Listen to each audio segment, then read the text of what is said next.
ہم خاص تیری ہی عبادت کرتے ہیں۔ عبادت کہتے ہیں ہر اس فعل کو جو کوئی عاقل اور بالغ اس فعل کو سر انجام دے، اس کام کو کرے، اور وہ کام ایسا ہو جو خلاف مرضی نفس ہو اور اللہ تبارک و تعالیٰ کی تعظیم کو ملحوظ رکھ کر ادا کیا گیا ہو۔ تو گویا کہ جو بھی فعل ایسا ہو کہ عاقل بالغ اسے کر رہا ہے، وہ فعل نفس کی مرضی کے خلاف ہے اور اللہ تبارک و تعالیٰ کی تعظیم کے ارادے کے ساتھ کیا جائے، اسے عبادت کہا جاتا ہے۔ اس حصے میں شرک کی نفی ہے کہ ہم اللہ تبارک و تعالیٰ کے علاوہ کسی کو معبود نہیں سمجھتے، خاص اللہ کی ہی عبادت کرتے ہیں۔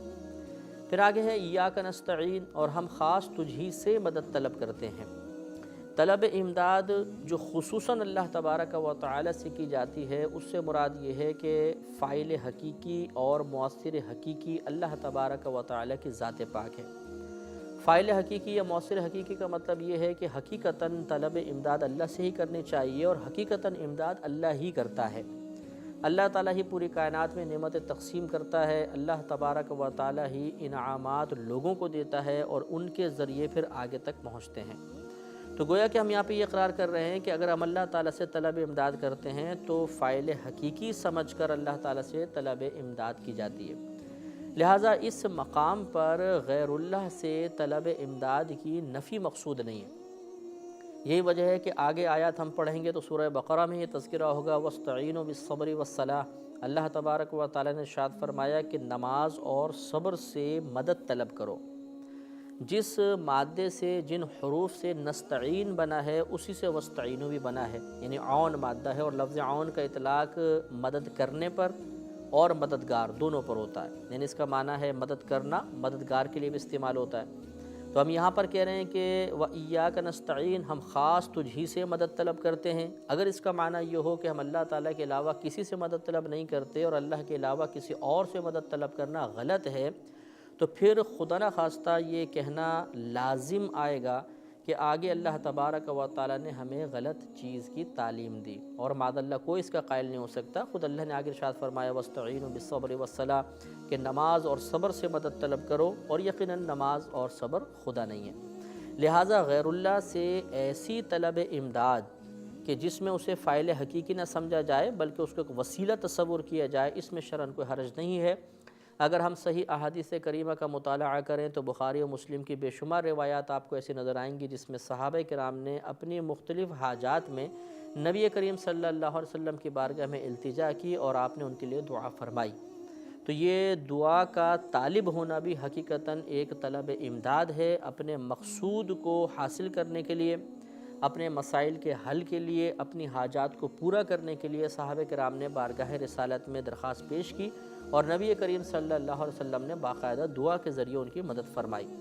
اس سے یہ معلوم ہوا کہ یہاں پر اگرچہ ہم یہ ثابت کر رہے ہیں یا یہ ثابت ہو رہا ہے کہ ہم اللہ تعالیٰ سے ہی خاص طلب امداد کرتے ہیں،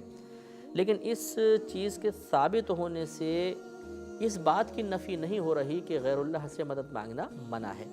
لہٰذا اگر ہم کسی سے طلب امداد کرتے ہیں، کچھ پیسے مانگتے ہیں، کسی اور کام میں مدد طلب کرتے ہیں، تو وہاں پر ہمارا نظریہ اور عقیدہ یہی ہونا چاہیے کہ حقیقتاً اس مقام پر بھی مدد کرنے والی ذات اللہ تبارک و تعالیٰ کی ہی ہے۔ یہ جو شخص ہے یا یہ جو چیز جس سے ہم طلب امداد کر رہے ہیں، یہ فقط اللہ تعالیٰ کی مدد کو ہم تک پہنچانے کا ایک وسیلہ ہے۔ اگر وسیلہ اور ذریعہ سمجھ کر ہم کسی سے مدد طلب کریں گے تو اس میں شرعاً کوئی حرج نہیں ہوگا۔ اور یہ ہر مسلمان کو اپنے ذہن میں ایک عقیدہ رکھنا چاہیے، ایک نظریہ رکھنا چاہیے، درست خیال اپنے ذہن میں یہی رکھنا چاہیے کہ طلب امداد اللہ تعالیٰ سے ہی مناسب اور اولیٰ ہے۔ اللہ تعالیٰ ہی حقیقت حاجت روا ہے، مشکل کشا ہے، وہ ہمارے معاملات کو سنوارتا ہے، ہماری حاجات کو پورا فرماتا ہے۔ اور احادیث کریمہ بھی اس قسم کے مضامین کی نشاندہی کرتی ہیں۔ ترمذی شریف صفحہ 361 پر حضرت ابن عباس رضی اللہ تعالیٰ عنہ سے یہ مروی ہے کہ نبی کریم صلی اللہ علیہ وسلم نے ان سے ارشاد فرمایا کہ اے بیٹے، میں تمہیں چند باتوں کی تلقین کرتا ہوں، انہیں ہمیشہ یاد رکھنا۔ پھر آپ نے ارشاد فرمایا کہ اگر تم اللہ تبارک و تعالیٰ کو یاد رکھو گے تو اللہ تعالیٰ تمہاری حفاظت فرمائے گا۔ اگر تم اللہ تبارک و تعالیٰ کا ذکر کرو گے تو اللہ تعالیٰ کو تم اپنے سامنے پاؤ گے۔ اگر تم کوئی سوال کرنا چاہو تو اللہ تعالیٰ سے ہی سوال کرو، اگر مدد طلب کرنا چاہو تو اللہ تبارک و تعالی سے ہی طلب امداد کرو۔ پھر ارشاد فرمایا کہ اگر پوری دنیا کے لوگ، تمام لوگ تمہیں کسی چیز کا نفع پہنچانے پر جمع ہو جائیں تو اتنا ہی نفع پہنچا سکتے ہیں جتنا اللہ تبارک و تعالی نے تمہاری قسمت میں لکھ دیا ہے، اور اگر تمام لوگ تمہیں نقصان پہنچانے پہ جمع ہو جائیں تو اتنا ہی نقصان پہنچا سکتے ہیں جتنا اللہ تبارک و تعالی نے تمہاری قسمت میں لکھا ہے۔ اس سے معلوم ہوا کہ خود نبی کریم صلی اللہ علیہ وسلم نے اللہ تبارک و تعالی سے طلب امداد کا حکم ارشاد فرمایا، لیکن چونکہ ساتھ ساتھ خود صحابہ کرام کا اپنی حاجات کے سلسلے میں دعا کی غرض سے بارگاہ رسالت میں حاضر ہونا ثابت ہے، اور ان کی اس درخواست پر آپ کا باقاعدہ دعا فرمانا اور دعا کے ذریعے اللہ تعالیٰ کی بارگاہ سے ان کو انعامات دلوانا بھی ثابت ہے۔ اس سے ثابت ہوتا ہے کہ جہاں نبی کریم صلی اللہ علیہ وسلم طلب امداد کے لیے صرف اللہ تبارک و تعالیٰ کی بارگاہ میں درخواست کرنے کی تلقین ارشاد فرما رہے ہیں، وہاں بھی مقصود یہی ہے کہ فاعل حقیقی سمجھ کر، مؤثر حقیقی سمجھ کر اللہ تبارک و تعالیٰ سے ہی طلب امداد کی جائے۔ اور اگر کوئی غیر اللہ سے مدد طلب کرتا ہے لیکن نظریہ یہ ہے کہ یہ صرف ایک اللہ کی بارگاہ سے انعام دلوانے کا وسیلہ ہے، حقیقتاً جو کچھ دے گا وہ اللہ تبارک و تعالی ہی دے گا، وہی عطا فرمائے گا، تو اس میں پھر شرعاً کوئی حرج نہیں رہتا ہے۔ آگے ارشاد فرمایا اہدنا الصراط المستقیم صراط الذین انعمت علیہم، اے اللہ تو ہمیں سیدھا راستہ چلا،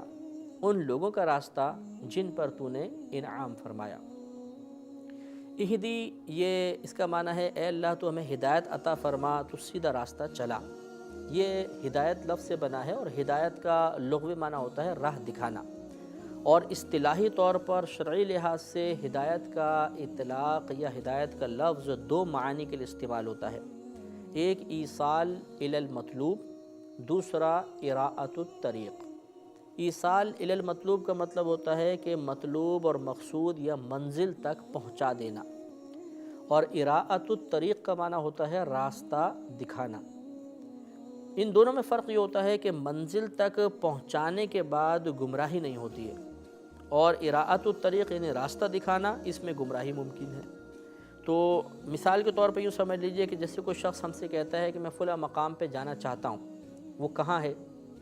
ہم اسے کہیں آئیے ہمارے ساتھ بیٹھیے، ہم آپ کو اس مقام تک پہنچا دیتے ہیں، اور پھر ہم اس مقام تک اس کو پہنچا دیں اور کہیں کہ یہ ہے آپ کی منزل، تو اسے کہیں گے ایصال الی المطلوب۔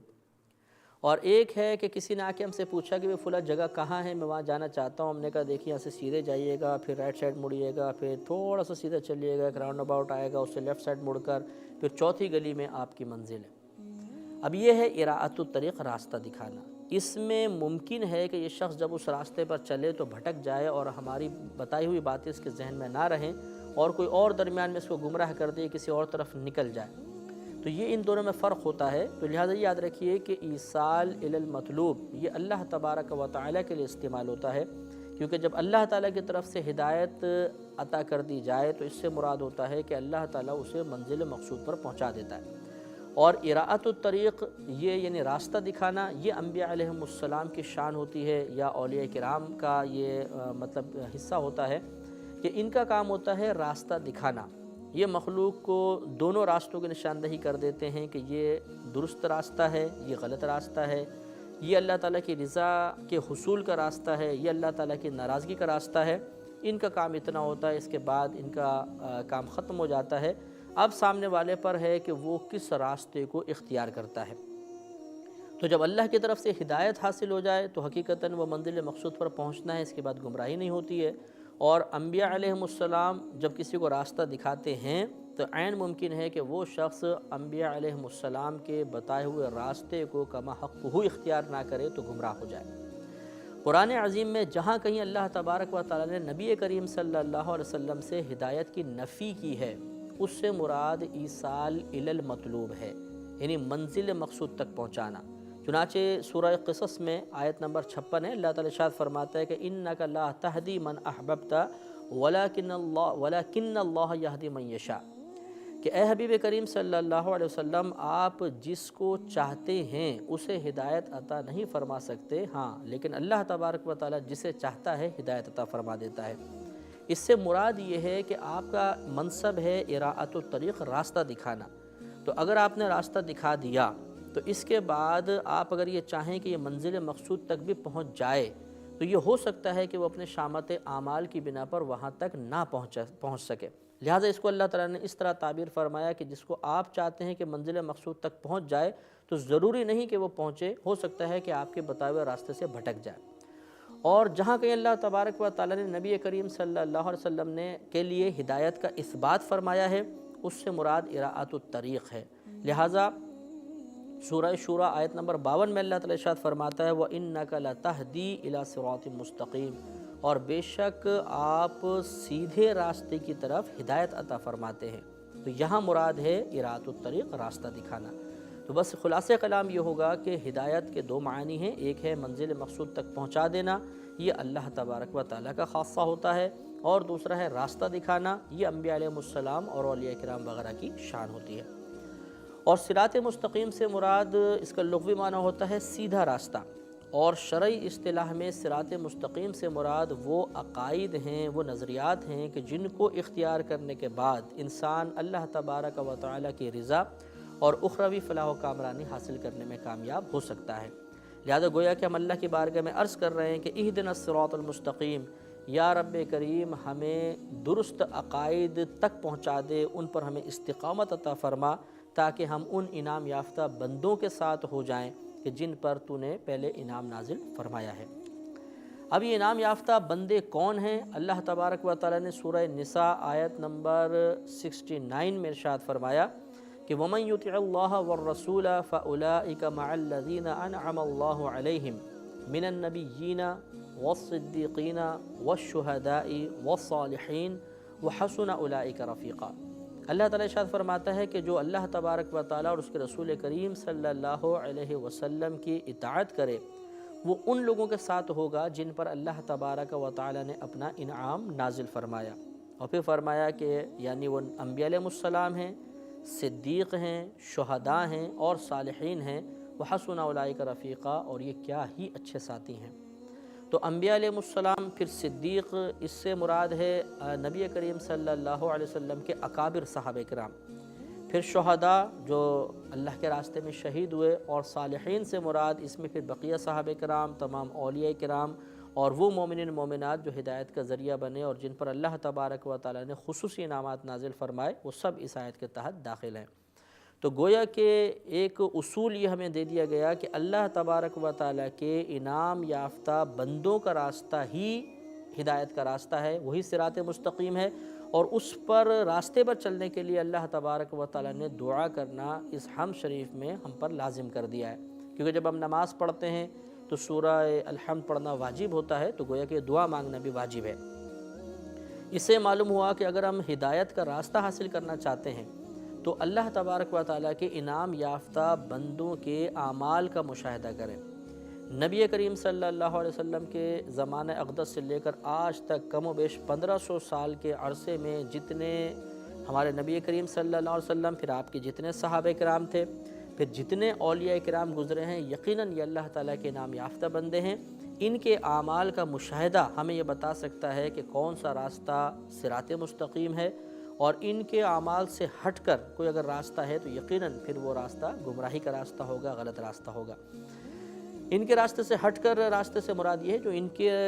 نظریات، ان کے عقائد کے مخالف ہو، وہ راستہ غلط راستہ ہوگا، اس سے ہمیں بچنا چاہیے، اور اللہ تعالیٰ کے انعام یافتہ بندوں کے راستے پہ چلنے کی بار بار دعا کرنی چاہیے۔ آخر میں ارشاد فرمایا غیر المغضوب علیہم ولا الضالین، اور اے اللہ تعالیٰ ہمیں ان لوگوں کے راستے پہ نہ چلا جن پر تیرا غضب نازل ہوا یا جو گمراہ ہوئے۔ مغضوب غضب سے نکلا ہے۔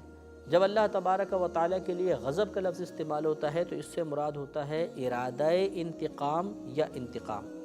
تو گویا کہ ہم یہ کہہ رہے ہیں کہ اللہ تعالیٰ تو ہمیں اپنے انعام یافتہ بندوں کے راستے پہ چلا، ان لوگوں کے راستے پہ نہ چلا جن سے تو نے انتقام لیا، جن پر تیرا غضب نازل ہوا، اور ولا الضالین، اور نہ ان لوگوں کا راستہ جو گمراہ ہوئے۔ ضالین یہ دلال سے نکلا ہے، دلال یہ گمراہی کو کہتے ہیں، اور گمراہی ہدایت کی ضد ہوتی ہے۔